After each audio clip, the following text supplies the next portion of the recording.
At the end of this video, you're gonna know exactly how I planned this wedding for $23,000. Hey everyone, I'm Grace. I shared my best tips that I've learned to help you save money, get the best deals, and also to make money as well. A lot of people, when they are planning their wedding, the first thing that comes to mind is budget.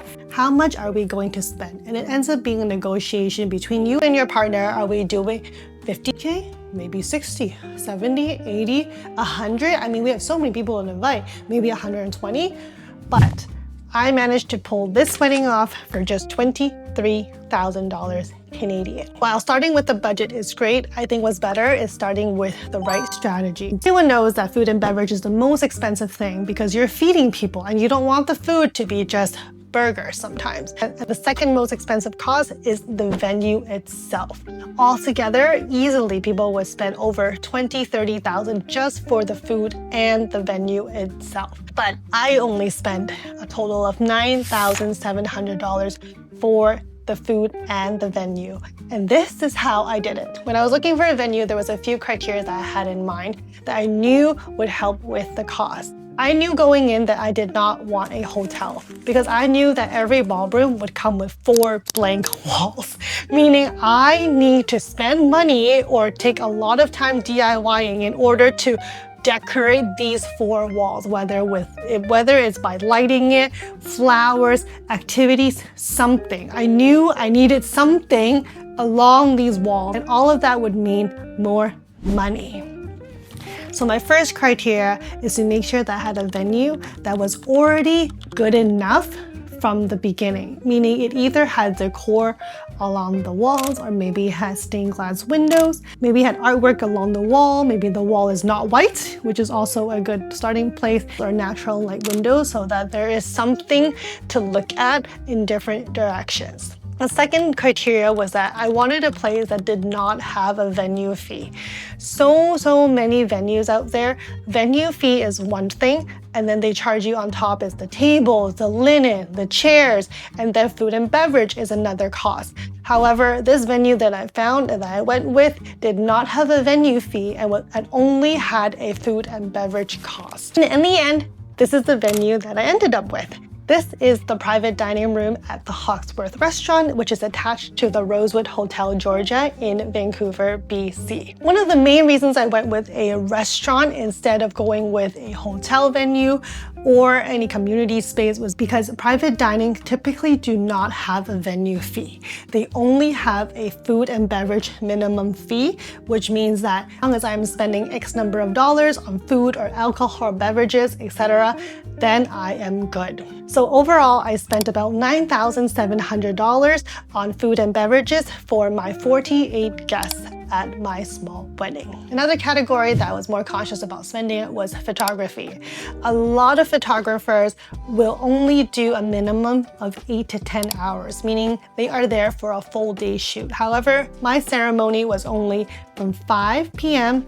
until like maybe 11 p.m. or so, where I did not do a cocktail hour, any kind of transition hour or look change in between the ceremony and the reception itself. It just flowed right through.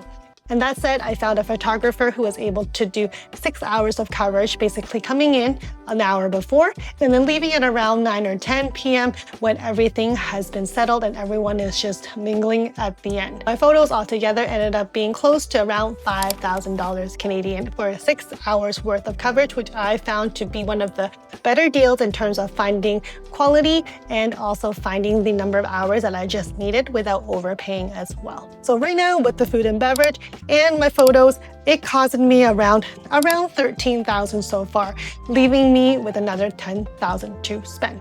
Even though the space was already ready to go, I still wanted some type of arch or some kind of altar thing at the front, which is why I went for fresh florals as centerpieces for the altar area and also putting them onto these pillars that I found off of Facebook Marketplace. I know a lot of people are very fussy about the pillars, being like, well, maybe they're all beaten up and I don't want to do that. I want to get fresh new pillars, or maybe I want to rent them. The reality is that no one's going to see these pillars, okay? The reality is I don't think anyone walked up to look at the pillars, and the photographer can't even capture the little scratches and nicks and whatever from the pillar. Just make sure you position them in a way that, you know, maybe the dirty side is facing the other side so no one sees it. I think honestly is good enough. So what I got with the flowers was I got 3 centerpieces, 2 for the altar, 1 for the welcome table, and I also got bud vases along the table as well, along with candles, kind of a more romantic look there.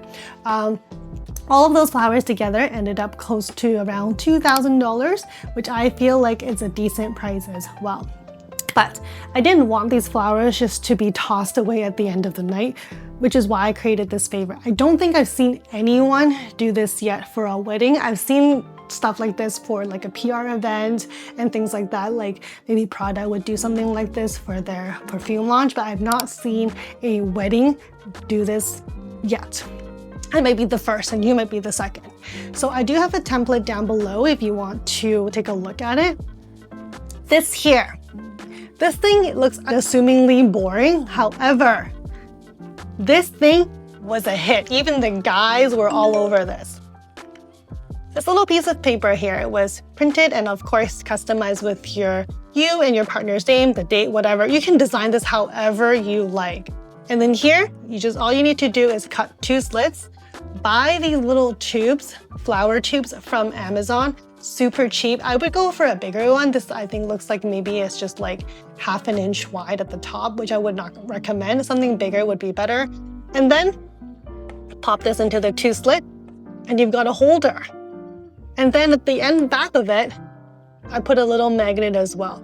At the end of the night, your MC or whoever will be cueing your guests. Hey everyone, you might notice that there are these little cards on the table. You're welcome to pick from any of the flowers that you see from today's evening and pop them into your little tube here to create a little bouquet with a backdrop of your name and the event, and then they could, because of the magnet, they could stick it on their fridge. How pretty is that? You are taking the best and the freshest flowers, and the guests can also take them home with them with a little display piece. You know, it's not gonna last forever, but I think it's honestly a great way to recycle some of the flowers. We'll leave a link down below if you want to check this out. If you want to recreate your own, more than welcome to. I think this is just one of the best things that I have designed for my wedding. Very proud moment of this. And of course, all of that, we have all of the miscellaneous costs, things like having a live harpist that I had for about $500.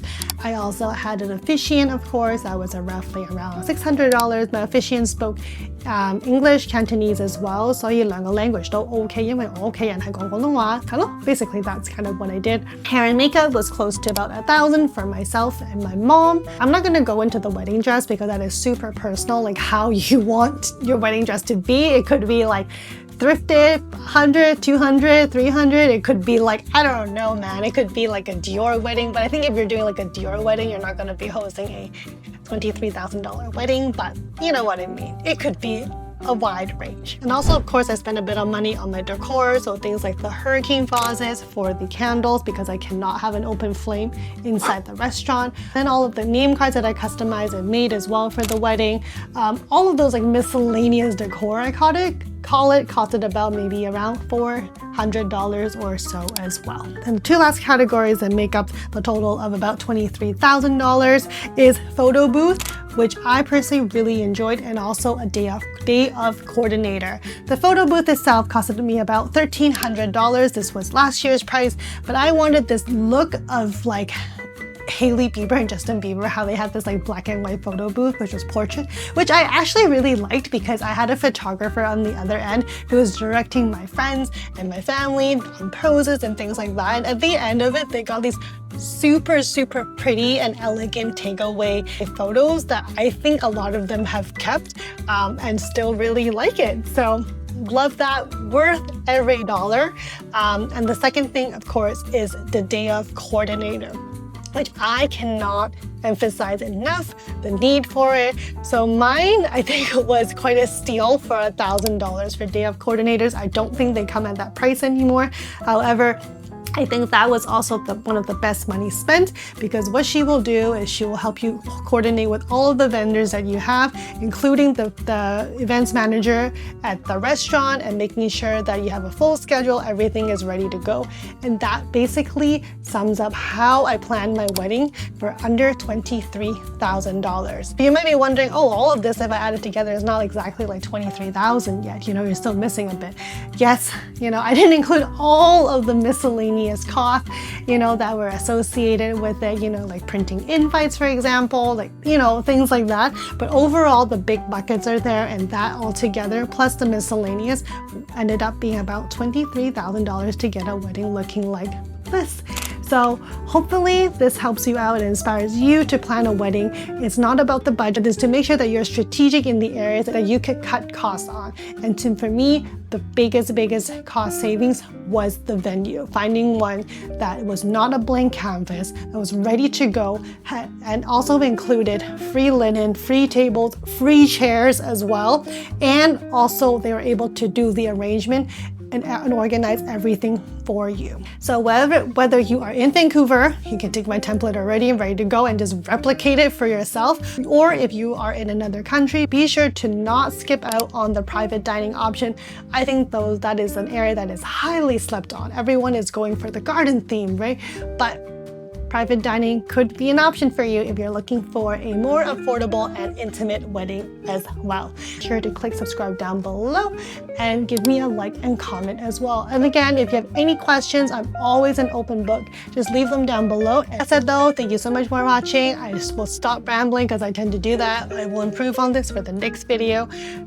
And we will see you all in the next one. More personal finance tips and maybe a vlog about my unemployment life as well as the days go by. Thank you so much. Bye, y'all.